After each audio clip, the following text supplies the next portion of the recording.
I just wanted to do a quick response to an article that I saw on an Australian radio broadcast, or whatever they call themselves, ABC, I think, in which the ABC questioned whether Fiji will be having a free and fair election.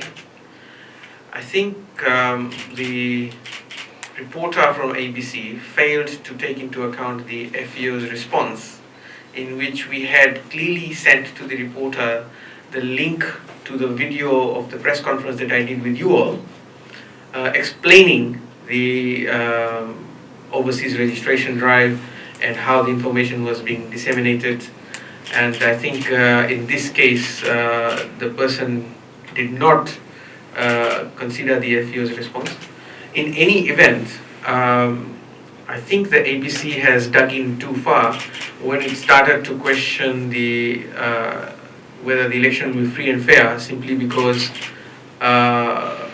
the reporter did not see the response from the FAO.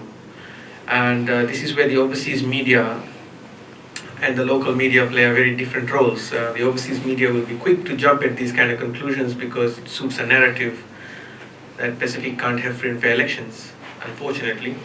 But when it comes to the local media, it was very well reported, explaining the overseas registration drive and explaining how the Fijian Elections Office had taken steps to reach out to as many voters overseas as possible. One of the things that we wanted to explain possibly to the ABC's reporter is that Australia is a vast country, and you have pockets of Fijians living in very, very different remote areas. When the FAO was planning this exercise, we did publish to say, if you wanted teams to come to your locations, contact us. And it was right here with the local media, and we were live on Facebook. And when arrangements were being made, we contacted local communities in those areas through the contacts that we were able to garner. And the arrangements were made. And for them to cast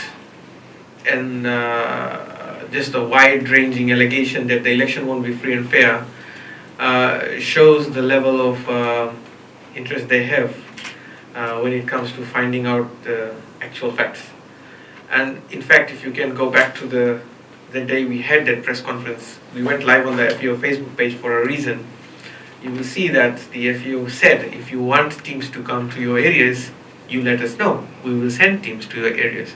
In some cases, we have had situations where the local communities came to us too late, and it would have cost us close to $15,000 to $30,000 to send teams to those areas. Because some of these areas you can't just reach by plane. If you've been to them, you have to travel for hundreds of kilometers in vehicles, and for that you have to either hire a vehicle or someone has to come and pick you up. And those are arrangements that we have to do on the ground. And if you just look at the map of Australia, you will simply understand.